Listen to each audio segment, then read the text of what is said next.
نعیم صاحب، جعلی ڈگریوں کا اسکینڈل کیا ہے؟ ابھی حال ہی میں ایک بہت بڑا فیصلہ آیا اسلام آباد ہائی کورٹ کا، جس میں ایک جج کی بھی جعلی ڈگری، سے پہلے ہم نے دیکھا کہ پائلٹس کی جعلی ڈگریاں، اس سے پہلے ایک بہت بڑا اسکینڈل سامنے آیا تھا۔ کیا جعلی ڈگریوں کی فیکٹریاں لگی ہوئی ہیں پاکستان میں؟ بزمی صاحب، یہ سمجھنے کی ضرورت ہے کہ جعلی ڈگری کیا ہے، بنتی کیسے، بنانے والا کون ہے، پروٹیکشن کون دیتا ہے، ویریفیکیشن کیسے ہوتی ہے، اس پہ ملازمت کیسے بنتی، یہ ساری باتیں ہیں۔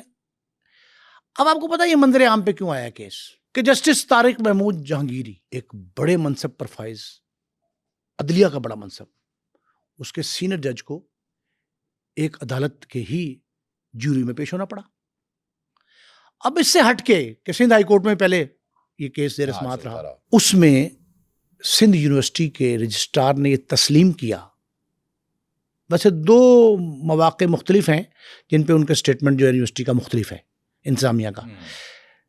یہاں جو ڈبل بینچ تھا اس میں مختلف ہے، اس سے پہلے سندھ ہائی کورٹ میں مختلف تھا۔ چیلنج کیا گیا ان کی ڈگری کو۔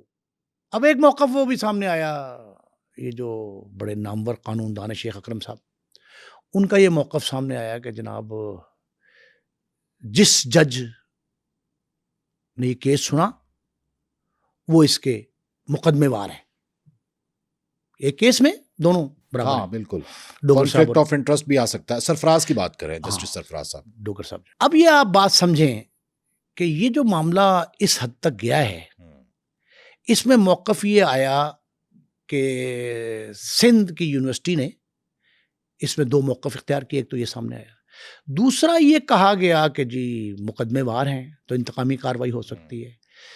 تیسرا یہ کہا گیا جملہ کہ یہ اس وقت یاد آیا ان کو، یہ میں جسٹس جہانگیری کا بیک گراؤنڈ بتا رہا ہوں، یہ موقف جو سامنے عدالت میں آیا ان کے جہانگیری صاحب کے قانون دان مشیر کی طرف سے، انہوں نے کہا جی کہ یہ جب انہوں نے اسٹیبلشمنٹ کے خلاف آواز اٹھائی تب یہ ان کو یاد آیا۔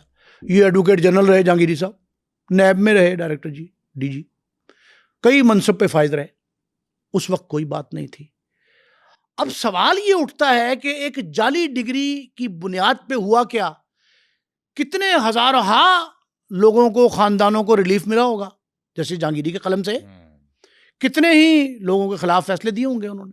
کیا ان کا مستقبل وہی رہے گا یا یہ ڈگری اثر انداز ہوگی ان پہ بھی اثر انداز ہوگی؟ کہ جس دن یہ ڈگری ملی تھی، سندھ کی یونیورسٹی نے جب ڈگری جاری کی تھی، اس روز سے اگر چیک کیا جائے تو سارا کچھ نل اینڈ وائڈ ہو گیا۔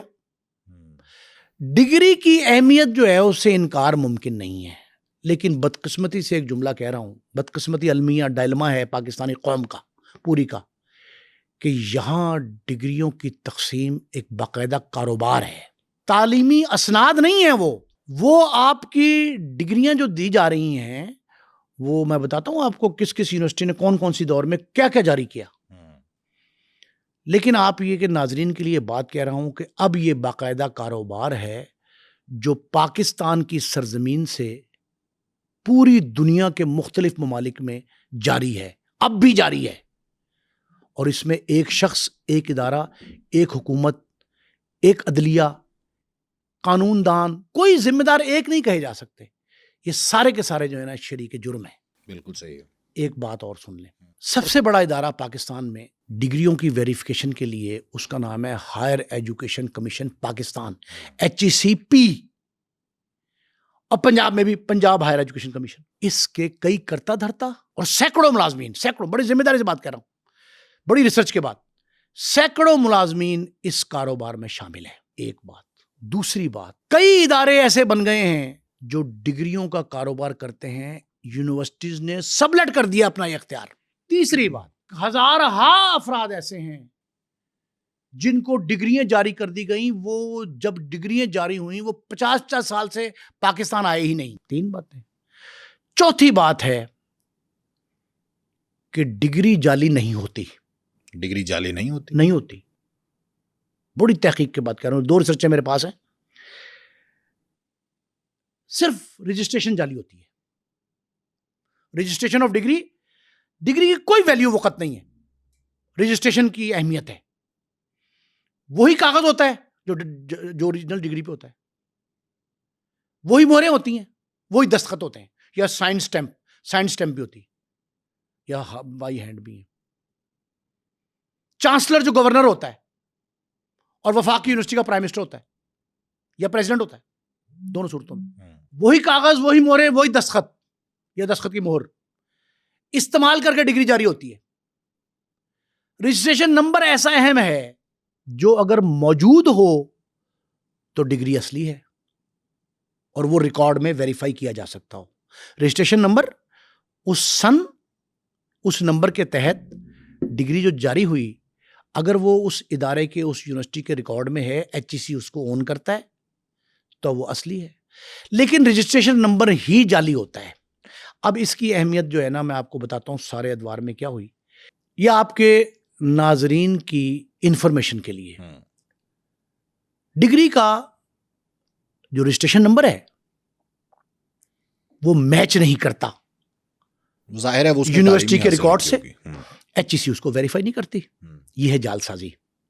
جسٹس جہانگیری کیس میں یہی ہے سیم ڈٹو، کہ ان کے تصدیق نہیں کی. سندھ ہائی کورٹ میں جب کیس زیر سماعت تھا تو تصدیق نہیں ہوئی. اس کے بعد یونیورسٹی کا موقف یہ آیا کہ ہم نے منسوخ کر دی. جب جاری نہیں کی تو منسوخ کیسے کی؟ رجسٹریشن نمبر نہیں ملا، استعمال تو ہو گئی نا. انہوں نے کہا جی کہ اس کو منسوخ تصور کیا جائے. اب سن لیں بات. بڑے ایجوکیشنل کنسلٹنٹ ہیں، ایجوکیشن رپورٹرز ایسوسی ایشن کے سربراہ ہیں یوسف عباسی صاحب، بڑے نامور ایجوکیشن رپورٹر ہیں، بڑے طویل عرصے سے کام کر رہے ہیں، ہمارے دور میں بھی تھے. انہوں نے بھی ایک ریسرچ کی ہے اس پہ، بہت ڈیٹیل ریسرچ کی ہے، اور میں نے اپنے 4-5 اسٹوڈنٹس کو کرائی ہے یہ ریسرچ. اپنے خاندانی بیک گراؤنڈ کا ایجوکیشنسٹ ہے سارا فیملی ہماری الحمدللہ. اس کی روشنی میں نے جو کچھ دیکھا، تحقیق کی، اس کے تحت میں آپ کو بتا رہا ہوں کہ رجسٹریشن کا نمبر جو ہے وہ میٹر کرتا ہے. اب اس میں نے آپ کو سارے ادارے بتائے. ایک ادارہ ایسا ہے جو یونیورسٹی کی ایکریڈیشن کا ذمہ دار ہے، یونیورسٹی کو جو چارٹر ملتا ہے اس کا ذمہ دار ہے. HEC ایکریڈیشن کرتا ہے. چارٹر دیتا کون ہے؟ اسمبلی. صوبوں میں اسمبلی، صوبائی اسمبلی، اور وفاق میں قومی اسمبلی. میرے پاس 25 سے 30 یونیورسٹیوں کے ثبوت موجود ہیں کہ سیاستدانوں نے ملی بھگت کے ذریعے اپنی بھاری رقوم جیبوں میں ڈال کے 2 کام کیے. انہوں نے یونیورسٹی چارٹرشپ ہے، جو چارٹر یونیورسٹی کا، وہ اسمبلی میں اپروو کرایا، پھر اپنے بندے دیے ملازمت رکھنے کے لیے، ملازمت کے لیے اپنے بندے، کہ ان کو رکھ لیں بھاری تنخواہوں پہ یونیورسٹیوں میں، اچھے عہدوں پہ، اور یہ آپ کے باقی کام بھی سارا پروسیس کروا دیں گے. اب وہ جنہوں نے جاری کروائی تھی وہ 50 سال پہلے، 20 سال پہلے، 30 سال پہلے تھیں، اور اب ان کے کرندے بندے جو ہیں وہ پروٹیکشن دے کے ڈگری جاری کرواتے ہیں.